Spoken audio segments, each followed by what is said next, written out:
Hi, Alex. Good to see you again. Hey. Hello, Will. How are you? Yeah, good. Good. Looking forward Good. to our part three of our little discussion today around decision making. hmm Absolutely, yeah. Yeah, so just to reiterate, last time we talked, we started with not being result oriented when you make your decisions. And we talked about how it's important to make good decisions, because if you make good decisions, results going to come your way eventually. And then out of that, we discussed the concept of expected value. And expected value is how you evaluate your decision, because if you cannot look at the result, because result driven by luck, to understand if you make any good decisions, you look at expected value and look at probabilities of outcomes, put them all together with the value you expect to get from those outcomes. It might be negative or positive. And then you get a number which you can compare to other options, right? And that number is expected value. Did you like? What do you feel like using expected value? Is it a new concept? Well, I played poker a bit before, so I'm across that. But no, I like it as a concept. To be honest, I found our little discussions helpful, like in my own context.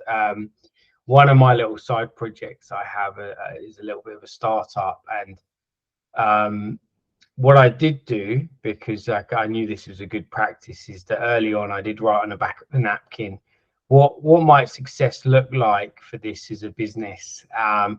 And then we were having a bit of a meeting recently, and I kind of brought that out again, and as a way to reevaluate, because as we've been talking about, you have this hindsight bias. You kind of want to think, oh, it's a success, things are happening as I expected them.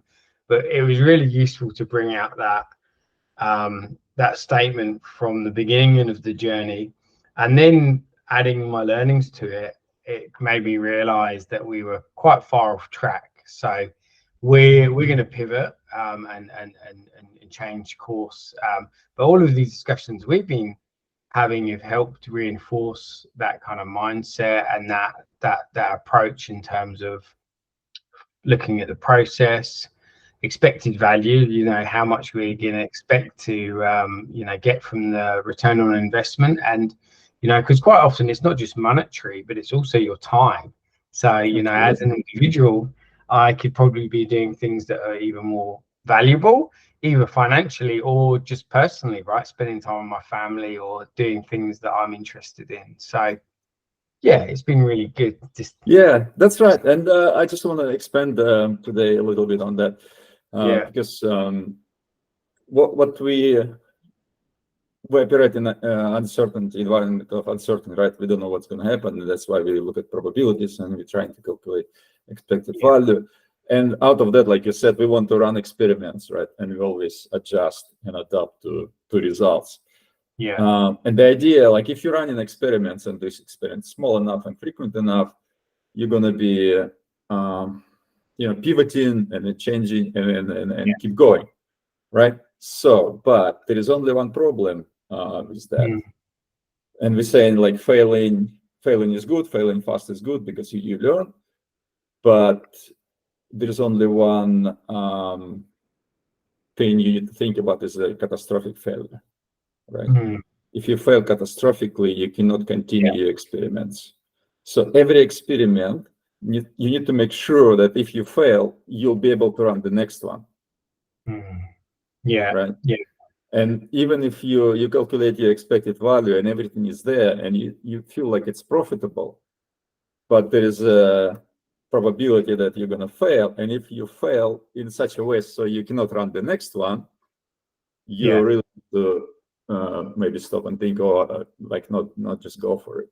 Yeah, totally. That's the risk of ruin. So you need to evaluate your risk of ruin, and you want to think about how to minimize your risk of ruin.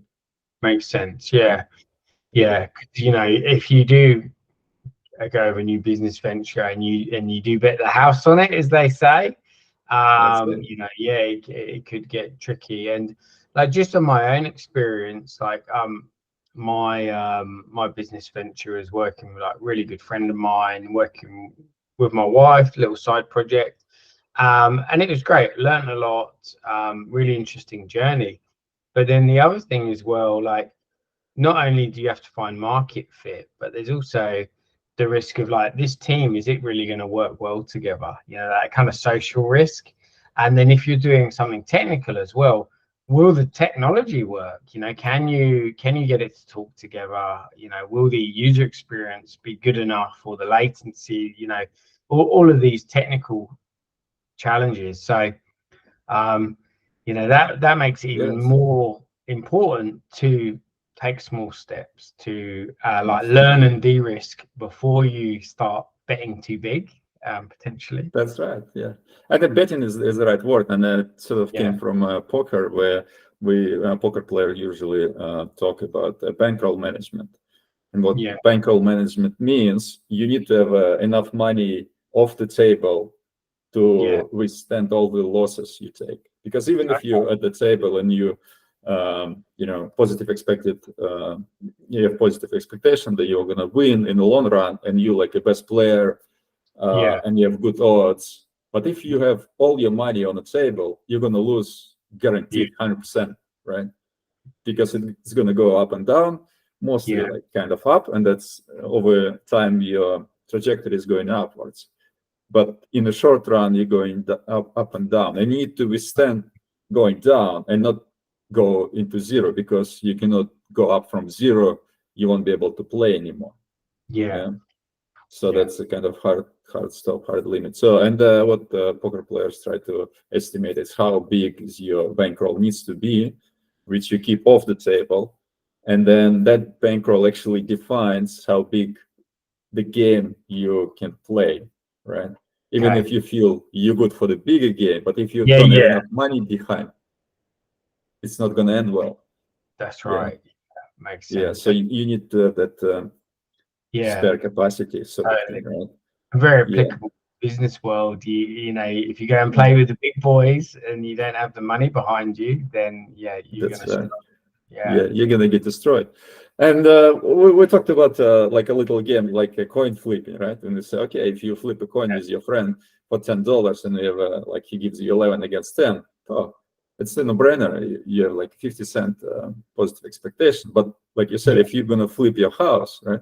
If your friend's house is bigger and better, still might be not a good idea if you have nowhere to live, you know, after losing that. And it's going to be 50%, let's say, probability of loss. It's quite big. So even your expected value is positive, and it might be big.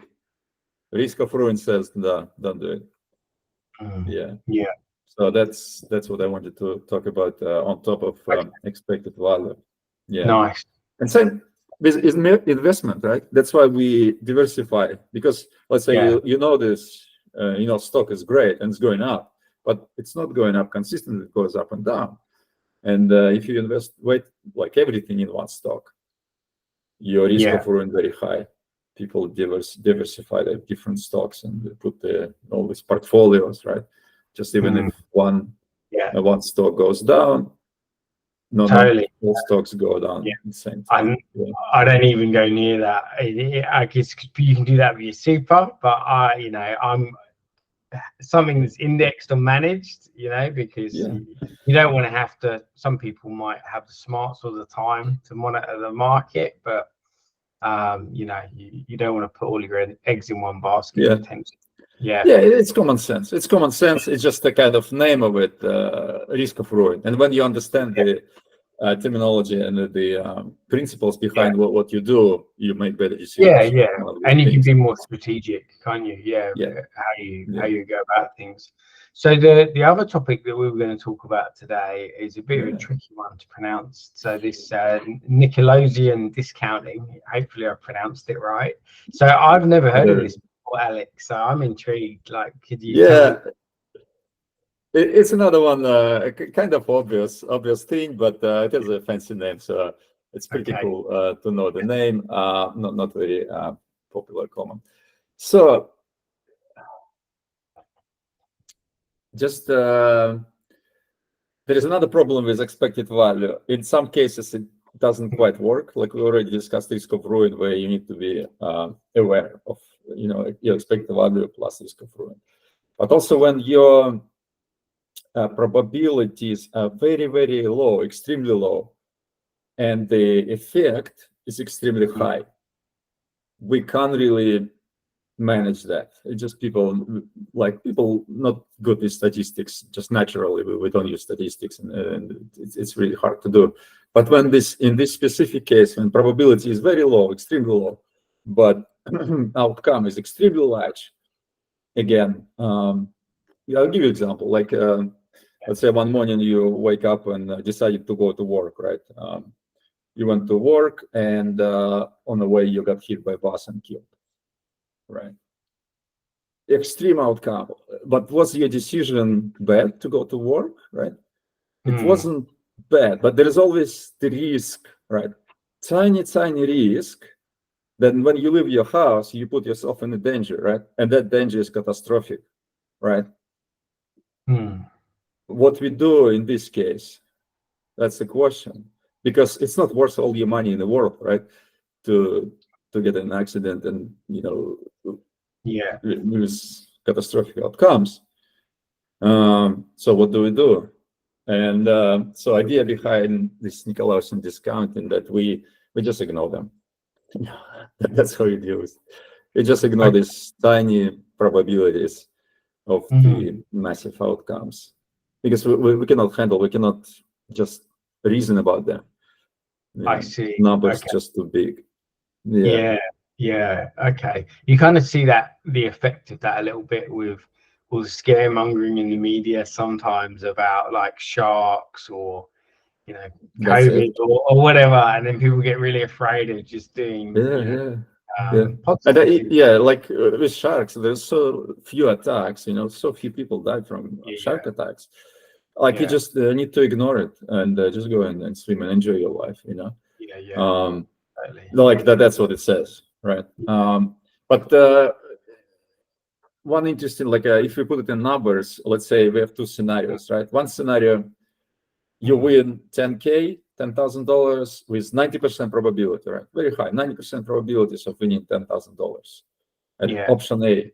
Option B, winning $1 million, but probability is 0.01. Yeah. Tiny probability of winning massive amount. So if we calculate expected value, 90% of 10,000 is going to be $9,000, $9K. And 0.01 out of million is going to be 10,000. See, expected value is high. It's 9 against 10. But it doesn't make sense to pick that second option, because you have 90% chance of getting $10,000. Makes sense to do that instead of like almost non-existent tiny chance of getting much bigger sum. That's what it is, Nicolaus discounting.